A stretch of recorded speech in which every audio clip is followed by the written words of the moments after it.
ونحن على ذلك من الشاهدين والشاكرين والحمد لله رب العالمين. محترم دوستو بزرگو، ہم یہاں جمع ہوئے ہیں دین کی نسبت پر اور دین کی محنت کی نسبت پر.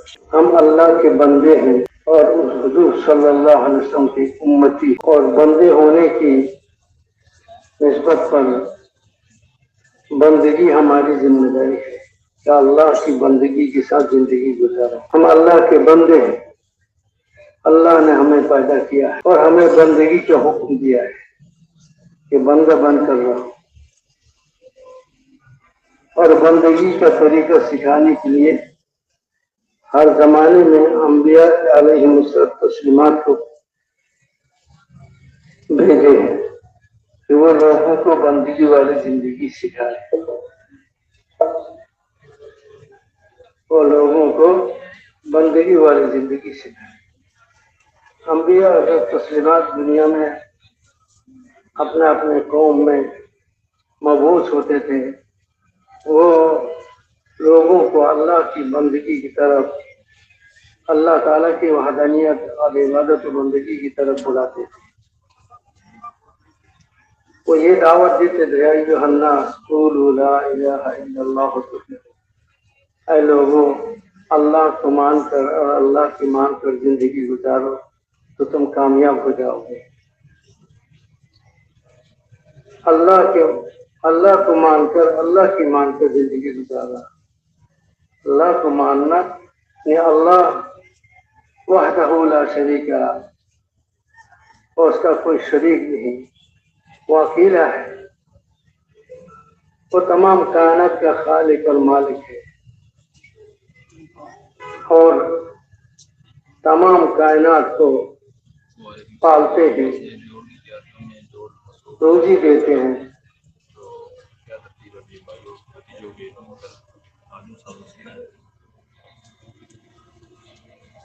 اللہ تعالی اکیلا ذات ہے اور اس کا کوئی شریک نہیں، نہ ذات میں نہ صفات میں. اس اللہ کو مانو اور اس کی مان کر زندگی گزارو تو تم کامیاب ہو جاؤ گے. اس طرح اللہ کو مان کر زندگی گزارو گے، اللہ کی مان کر زندگی گزارو گے. اس کی تعلیم کے لیے اللہ تعالیٰ نے ہمیں بھیجا ہے. ہم اللہ کے نبی ہیں، اللہ کے بھیجے ہوئے ہیں.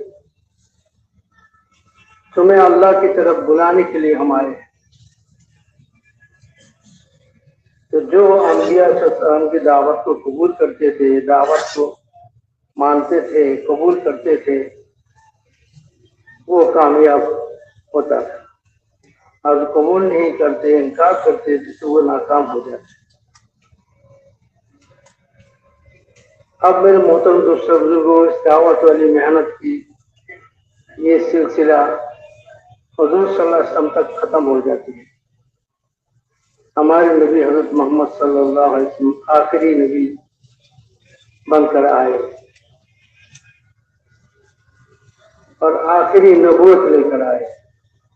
اس کے بعد کوئی نبی آنے والا نہیں. اب یہ دعوت والی محنت اس امت کے ذمہ دیا گیا کہ امت اس محنت کو کرے گی. تو جب تک یہ امت اس محنت کو کر رہے تھے، اس راستے میں اپنے جان و مال نبوی طریقے پر لگا رہے تھے، تو امت ترقی کر رہے تھے، آگے بڑھ رہے تھے. اور پوری دنیا میں اللہ تعالیٰ اپنی مدد اور نصرت ان کی شامل حال کرتے تھے. یہ اللہ کی مدد اور اللہ تعالیٰ کی نصرت کے ساتھ پوری دنیا میں چلتے رہے تھے. حضرت صحابہ اکرام رضوان اللہ تعالیٰ اجمعین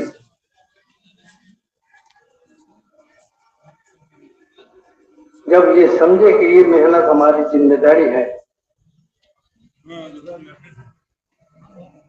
ہم اپنے نبی کے امتی ہونے کی نسبت یہ محنت ہماری ذمہ داری ہے، تو ان کے بعد کوئی نبی آنے والا نہیں. تو اللہ تعالیٰ نے جو مددیں جو نصرتیں انبیاء السلام کے ساتھ کرتے تھے اس امت کے ساتھ بھی وہ معاملہ اللہ تعالیٰ نے فرمایا، اس امت کی اس طرح مدد فرمائی اور نصرت فرمائی جس طرح اللہ تعالیٰ انبیاء السلام کی مدد فرماتے۔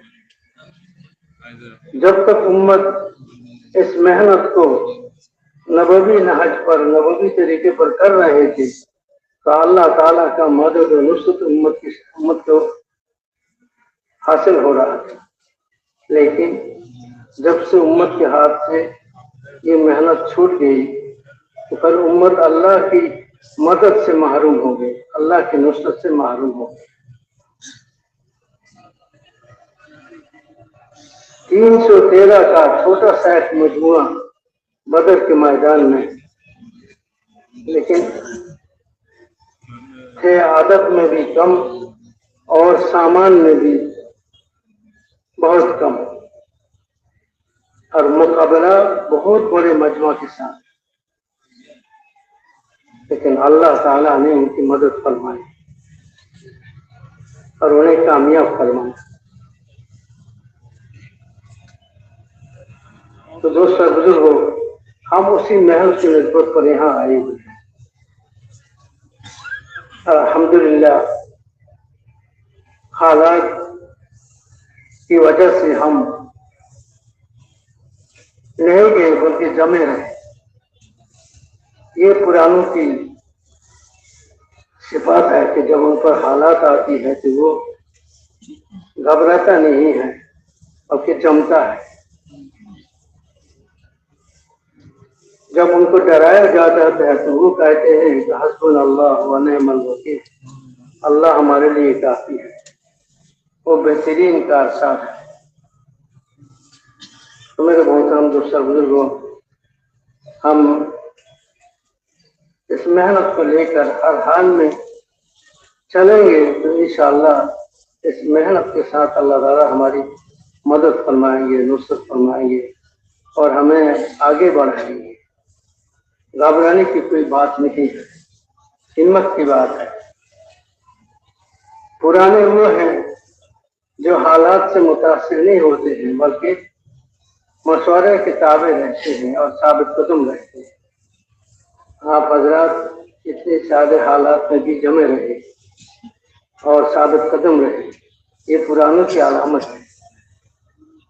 اور پرانے وہ ہیں جو ہر حال میں دین کے تقاضے پورے کرتے ہیں، آگے بڑھتے رہتے ہیں۔ جو پرانے ہیں، اللہ تعالیٰ کی طرف سے حکم ہے دوسروں کو بھی کہ آپ جمے رہیں۔ اللہ تعالیٰ آپ کے ساتھ ہے۔ تو میرے محترم دوستوں بزرگوں، ہم حالات کے باوجود جمے رہے اور مشورہ جیسا ہو رہا ہے سر ہم اپنے اوقات گزار رہے ہیں، یہ پرانوں کی صفت ہے۔ جب پرانے اس طرح مشورے کے پابند ہو کر صحیح نہج پر اس کام کو کرنے لگتے ہیں تو کام بھی بڑھتا جاتا ہے اور کام کرنے والا بھی آگے بڑھتا ہے اور تعلق مع اللہ حاصل ہوتا ہے۔ اس لیے محترم دوستوں بزرگوں، گھبرانے کی کوئی بات نہیں۔ حالات آتے جاتے ہیں اور حالات گزر جانے کے لیے ہیں، یہ گزر جائے گا، لیکن اللہ تعالیٰ جو دیکھیں گے کہ میرے بندے نے حالت میں اس حالت میں کیا کیا، کیا عمل کیا۔ اس لیے میرے محترم دوستوں بزرگوں، اللہ تعالیٰ کا شکر ہے کہ اللہ نے ہمیں اس میدان میں لایا ہے۔ دعوت تبلیغ کی محنت کی نسبت پر ہم اس راستے میں پرانے ہیں۔ اللہ تعالیٰ ہماری اس محنت کو ذریعہ فرما کر اور ہماری ٹوٹی پھوٹی قربانی مجاہدوں کو ذریعہ فرما کر دین کو پوری دنیا میں پھیلا دے، ہدایت کو دنیا میں عام فرما دے، یہ ہم اللہ تعالیٰ سے چاہتے ہیں۔ اور تھوڑا بہت جو کچھ یعنی تکلیف اور جو کچھ مجاہدے ہو رہے ہیں یہ تو دوستوں بہت تھوڑا ہے. صحابہ کرام رضوان اللہ اجمعین اس سے بھی بہت زیادہ مجاہدے اور قربانیاں اس راستے میں دی ہیں. ان کے بدولت اللہ تعالیٰ نے دین کو پوری دنیا میں. صحابہ کے لیے کتنا آسان تھا اللہ کے دین کی تقاضوں کو پورا کرنا.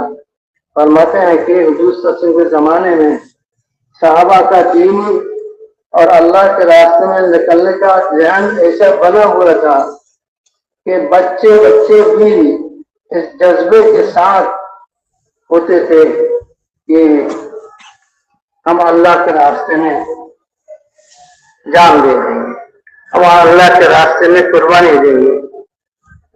جہاد میں جانے کے لیے بچے بھی اپنے آپ کو پیش کرتے تھے اور ایڑی پر کھڑے ہو کر اپنے آپ کو پیش کرتے تھے کہ مجھے بھی اللہ کے راستے میں جہاد میں جانے کی اجازت دی جائے. تو ان سے کہا جاتا تھا کہ تم چھوٹا ہو, 18 سال سے پہلے حضور صلی اللہ علیہ وسلم جہاد کے لیے قبول نہیں کرتے تھے. الا ماشاء اللہ 2 ایسے مستثنا ہے جو تو وہ کہتے تھے کہ ہاں وہ ہم سے بڑا ہے لیکن طاقت میں ہم ان سے زیادہ ہیں.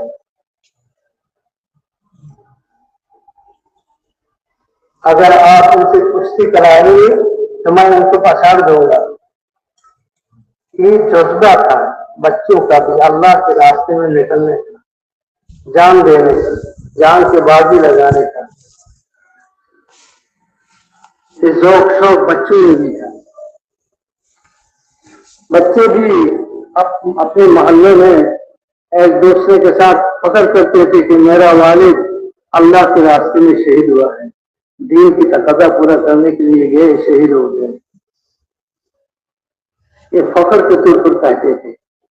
بچوں میں بھی یہ جذبہ تھا. رسول نے اس طرح امت کی تربیت فرمائی, عورتوں کی, مردوں کی, بچوں کی, کہ کوئی دین کا تقاضا سامنے آتا تھا تو مسجد سے اعلان کیے جاتے, مسجد سے کسی کو بھیجا جاتا تھا کہ اعلان کرو محلے میں کہ جماعت تیار ہے, الصلاۃ جامعہ. تو اس پر سارے مسلمان سمجھ لیتے تھے کہ دعوت کا کوئی تقاضا سامنے آیا ہے, دین کا کوئی تقاضا سامنے آیا ہے. تو جو جہاں ہوتا تھا وہاں سے وہ فوراً مسجد میں جمع ہو جاتے تھے اس نیت سے کہ جہاں بھی تشکیل ہو وہاں چلا جاؤں گا, جدھر بھی بھیجے وہاں ادھر چلا جاؤں گا. اب حضور صلی اللہ علیہ وسلم لمبی چوڑی کو بیان نہیں کرتے تھے, بس ان کے سامنے تقاضے رکھتے تھے کہ فلاں جگہ جماعت کی تقاضا ہے, فلاں جگہ جماعت کی تقاضا ہے, فلاں طرف جماعت کی تقاضا ہے, اس کے لیے کون تیار ہے. صحابہ سارے کے سارے اپنے آپ کو پیش کر دیتے کہ یا رسول اللہ ہم آپ کے تیر جانے سے تیر ہیں, جس کو جہاں پھینکیں ہم جانے کے لیے تیار ہیں, ہم جانے کے لیے تیار ہیں. تو رسول اللہ صلی اللہ علیہ وسلم وہی جماعت بنا دیتے تھے, ذمہ دار بنا دیتے تھے اور رخ دفاع دیتے تھے, پورا رخ پہ جاؤ, تم لوگ پورا رخ پہ جاؤ, تم لوگ پورا رخ پہ جاؤ. اور صحابہ اسی رخ پہ چلے جاتے تھے. اور بڑے واپس آنے کی جذبے کے ساتھ نہیں جاتے تھے بلکہ موت کے جذبے کے ساتھ, اللہ کے راستے میں شہید ہونے کے جذبے کے ساتھ جاتے تھے. اور مولانا سعید احمد خان صاحب رحمۃ اللہ علیہ جب زندہ تھے فرمایا کرتے تھے, ہمارے بنگلہ دیش میں مطلب پرانے میں بات کرتے کرتے فرمایا, کب تک چلیا کے پھیرے میں پڑے رہو گے. ایک بار تو موت کی شوق اور موت کی نیت پر نکل جاؤ اللہ کے راستے میں کہ جب تک موت نہ آگے چلتا رہوں گا, اور موت آگے جہاں موت آگے وہاں دفنا جاؤں گا. اس شوق کے ساتھ اللہ کے راستے میں نکلو. کب تک اس پھیری میں پڑے رہو گے کہ چلیا 4 مہینہ